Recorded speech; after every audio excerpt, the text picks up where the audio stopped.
बाबा बरगद और बगुले बांधव की अमिट गाथा। बहुत समय पहले की बात है, एक हरी भरी घाटी थी जहां प्रकृति अपने सबसे समृद्ध रूप में पनप रही थी। इस घाटी का केंद्र बिंदु था एक विशाल बरगद, जिसे गांव के सभी लोग प्यार से बाबा बरगद कहकर पुकारते थे। उसकी शाखाएं इतनी विशाल थीं कि वे आकाश को छूती हुई प्रतीत होती थीं, और उसकी जड़ें धरती की गहराइयों में इतनी दूर तक फैली हुई थीं कि वे सबसे छिपे हुए जल स्रोतों तक पहुंच जाती थीं। बाबा बरगद केवल एक पेड़ मात्र नहीं था, वो ज्ञान, धैर्य और सहनशीलता का जीता जागता प्रतीक था, जिसकी उपस्थिति मात्र से पूरी घाटी में एक आध्यात्मिक शांति व्याप्त रहती थी। बाबा बरगद की घनी शाखाओं पर अनगिनत चिड़ियां अपना बसेरा बनाती थीं, दिन भर गिलहरियां फुदकती रहती थीं और विभिन्न प्रकार के कीड़े फौड़ियां जीवन की निरंतर चहल पहल बनाए रखते थे। भोर की ठंडी हवा जब उसकी पत्तियों से होकर गुजरती तो एक मधुर सरसराहट उत्पन्न होती, जो पूरी घाटी में एक स्वप्निल संगीत की तरह गूंज उठती थी। गांव वाले बाबा बरगद को किसी देवता की तरह पूजते थे, क्योंकि उसकी विशाल शीतल छांव में उन्हें न केवल भीषण गर्मी से राहत मिलती थी,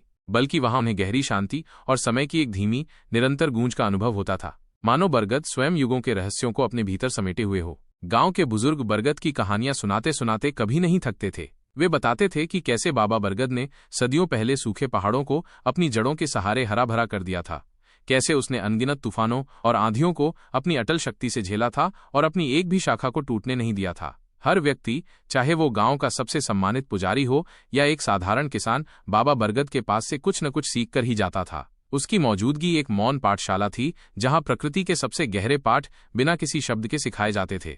एक दिन उस शांत घाटी में एक खूबसूरत सफेद बगुला दिखाई पड़ा। उसकी आंखें इतनी शांत और गहरी थीं मानो किसी निर्मल झील का प्रतिबिंब हो, और उसके पंख इतने विशाल तथा मजबूत थे कि वे हवा के किसी भी झोंके में सहारा दे सकते थे। वह बगुला, जिसका नाम बांधव था, किसी स्वच्छ नदी की तलाश में भटक रहा था। शहरों की गंदगी और प्रदूषित नदियों के किनारे घूमते हुए वो थक चुका था और एक ऐसी जगह की तलाश में था जहां प्रकृति अपनी शुद्धता में विद्यमान हो। धीरे धीरे बांधव ने उड़ते हुए बाबा बरगद की एक विशाल शाखा पर अपना स्थान बनाया। उसके बैठने पर ऐसा लगा मानो किसी महिला की शांत कविता का स्वर मंद पड़ गया हो। गांव वालों ने उस असाधारण बगुले को देखा। वो अन्य बगुलों से बिल्कुल अलग दिखता था। उसकी चाल में एक अद्भुत सरलता थी और उसकी आंखों में एक गहरी गरिमा झलकती थी। उसकी उपस्थिति से घाटी में एक नई ऊर्जा का संचार हुआ।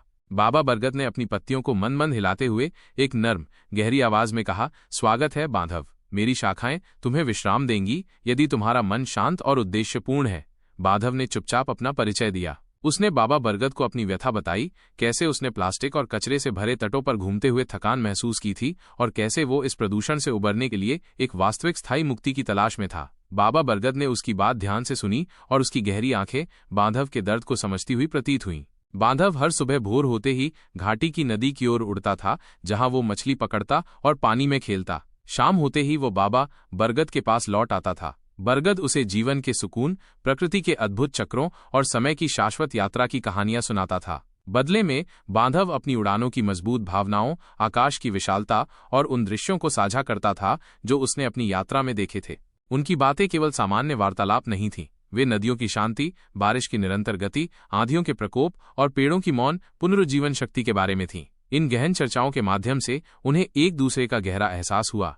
उनके भीतर बचपन की पवित्रता, अकेलेपन की उदासी, प्रकृति से जुड़ाव की तीव्र भावना और सबसे महत्वपूर्ण, प्रकृति के संरक्षण की एक साझा जिम्मेदारी। बांधव ने अपने हृदय के भीतर से महसूस किया कि बाबा बरगद केवल एक आश्रय नहीं था, बल्कि वह स्वयं जीवन का एक दर्पण था जिसमें ब्रह्मांड के सभी रहस्य प्रतिबिंबित होते थे। बाबा बरगद ने भी देख लिया था कि बांधव केवल एक प्रवासी पक्षी नहीं है, बल्कि वह प्रकृति का एक सशक्त और जागरूक प्रहरी बन सकता है। एक रात घाटी में एक जोरदार तूफान आ गया। बिजली कड़क रही थी और उसके तीर पेड़ों की शाखाओं को चीरते हुए लग रहे थे।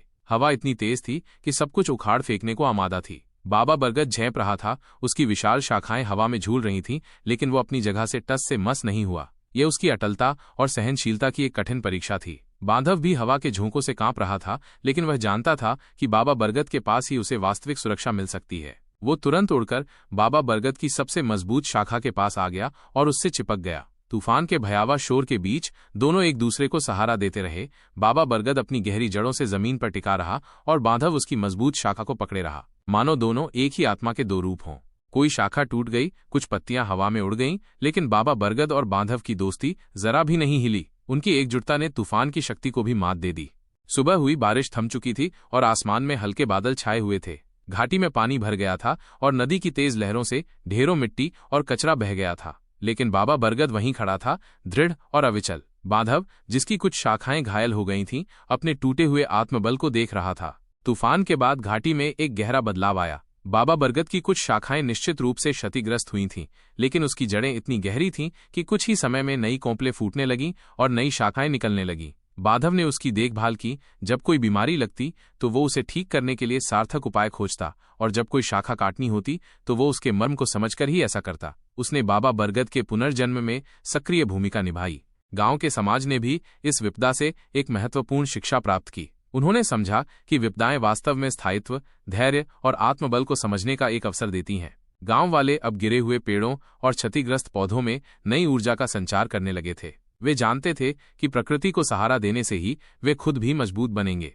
समय बीतता गया, लेकिन एक नई समस्या ने घाटी में दस्तक दी। नदी का पानी लगातार गंदा होने लगा था। प्लास्टिक की थैलियां, तेल की परतें और जहरीले औद्योगिक अपशिष्टों के मिश्रण ने नदी की प्राकृतिक स्फूर्ति को चुरा लिया था। जो नदी कभी जीवन का स्रोत थी, वो अब प्रदूषण का अड्डा बन चुकी थी। बांधव को ये देखकर गहरा दर्द होता था। जहां पानी साफ और जीवन से भरा होना चाहिए था, वहां अब सिर्फ गंदगी और निराशा थी। वह अपनी आंखों से प्रकृति के इस अपमान को सहन नहीं कर सकता था। उसने तुरंत कार्य करने का निश्चय किया। वो गांव वालों के पास गया, अपने पंजों में बाहर से लाई गई प्लास्टिक की बोतलों, थैलियों और अन्य गंदगी की तस्वीरें लेकर। उसका उद्देश्य केवल तस्वीरें दिखाना नहीं था, बल्कि गांव वालों की सोच को गहराई से प्रभावित करना था। बांधव ने गांव में एक सभा बुलाई। यह एक अनूठा दृश्य था। गांव के बुजुर्ग, छोटे बच्चे, महिलाएं, पुरुष और किसान सभी एक साथ एक गोल घेरे में खड़े थे, बाबा बरगद की विशाल छाया के नीचे। अगर हमें अपनी नदी को बचाना है तो हमें बदलाव को अपनाना होगा, बांधव ने अपनी स्पष्ट आवाज में कहा। हमें प्लास्टिक से पूरी तरह छुटकारा पाना होगा, साफ सफाई के सख्त प्रतिबंध लागू करने होंगे और सबसे महत्वपूर्ण, पुनः उपयोग न करने की आदत को छोड़कर पुनः उपयोग करने की आदत डालनी होगी। वह गांव वालों को विस्तार से समझाने लगा। बारिश की आवाज में ग्रीन बैग बांधने की बात, हर घर में पुनः उपयोग की आदतें अपनाने का महत्व, नदी से प्लास्टिक हटाने के लिए सामूहिक प्रयास और नए पौधे लगाने की जिम्मेदारी। उसने समझाया कि ये सब न केवल नदी के लिए, बल्कि उनके स्वयं के स्वास्थ्य और भविष्य के लिए आवश्यक है।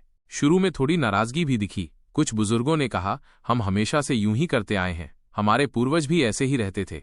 उन्हें बदलाव स्वीकार करने में कठिनाई हो रही थी, लेकिन बांधव ने धैर्यपूर्वक, भावनात्मक और तार्किक दोनों तरीकों से समझाया। उसने बताया कि कैसे नदी के प्रदूषण से कीड़े मछलियां मर रही हैं, पशु पक्षी बीमार हो रहे हैं और अंततः मानव शरीर भी अस्वस्थ हो रहा है। उसने गांव वालों को भविष्य की एक ऐसी तस्वीर दिखाई जहां नदी साफ होगी, बच्चे उसमें खेलेंगे और सभी स्वस्थ रहेंगे। उसकी बातों में सच्चाई और करुणा थी, जिसने धीरे धीरे सभी के दिलों को छू लिया।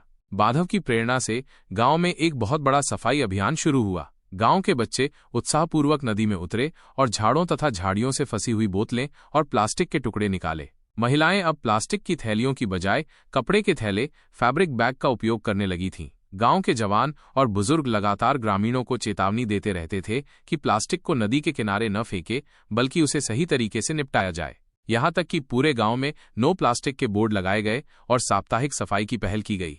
हर रविवार को गांव के सभी लोग एक साथ मिलकर नदी किनारे की सफाई करते थे। बांधव हर दिन नदी किनारे बैठकर बच्चों को पढ़ाता था, ये नदी हमारा जीवन है, इसे साफ रखना हमारी सबसे बड़ी जिम्मेदारी है। कुछ महीनों बाद एक अद्भुत बदलाव आया। नदी सचमुच साफ होने लगी। पानी की टर्बिडिटी, गंदलापन कम हुई, मछलियां लौट आईं और पक्षियों ने फिर से अपनी मधुर चहचहाहट शुरू कर दी, जो कभी प्रदूषण के कारण शांत हो गई थी। प्रकृति ने अपनी शुद्धता वापस पा ली थी। इतिहास में पहली बार बाबा बरगद की शाखाएं हर मौसम में फूलने लगीं। नई कोंपलें हर बहार में खिल उठीं, मानो बरगद स्वयं अपनी पुनर्जीवन की खुशी मना रहा हो। बाबा बरगद ने महसूस किया कि बांधव की वजह से उसे फिर से एक नई ऊर्जा मिल रही थी। उसकी उम्र कितनी भी हो, लेकिन उसका दिल कभी बूढ़ा नहीं हुआ। वो जानता था कि उसकी अमरता केवल उसकी जड़ों में नहीं, बल्कि उसके आसपास के जीवन और उसके संरक्षण में निहित है। गांव वालों ने भी इस दौरान एक गहरा सबक सीखा। उन्होंने समझा कि बाबा बरगद की छांव जीवनदायिनी है, लेकिन उसका संरक्षण तभी संभव है जब हम उसे संरक्षित रहकर सम्मान दें। ये केवल पेड़ को पानी देना नहीं था, बल्कि पूरे पारिस्थितिकी तंत्र को समझना और उसकी रक्षा करना था। समय बीतता गया, बाबा बरगद और भी बूढ़ा हुआ और बांधव भी अब वृद्ध हो गया था, लेकिन दोनों की दोस्ती अमर थी, जिसने घाटी को एक नई दिशा दी थी। एक दिन बांधव नदी किनारे सो गया। उसने नदी की मधुर आवाज सुनते सुनते अंतिम सांस ली। वो शांति से सोया, एक सच्चे रक्षक की तरह। बाबा बरगद ने उसकी आंखों को देखा, उनमें संतोष, शांति और कठोर प्रयासों की जीत झलक रही थी। बांधव ने अपना जीवन प्रकृति के लिए समर्पित कर दिया था और उसकी मृत्यु भी उसी पवित्र स्थान पर हुई जहां उसने जीवन का अर्थ पाया था। बरगद ने अपनी पत्तियों को धीरे से हिलाते हुए एक गहरी मर्मस्पर्शी आवाज में कहा, बांधव, तुम नदी में जीव नरक बन गए। तुमने केवल नदी नहीं बचाई, बल्कि बच्चों को हमने एक जिम्मेदारी सिखाई। तुमने उन्हें प्रकृति के प्रति अपने कर्तव्य का पाठ पढ़ाया है। बांधव ने मुस्कुराकर आंखें बंद कर लीं, उसकी आत्मा प्रकृति में विलीन हो गई। यह अद्भुत कहानी हमें कई महत्वपूर्ण जीवन पाठ सिखाती है। मित्रता में ताकत होती है।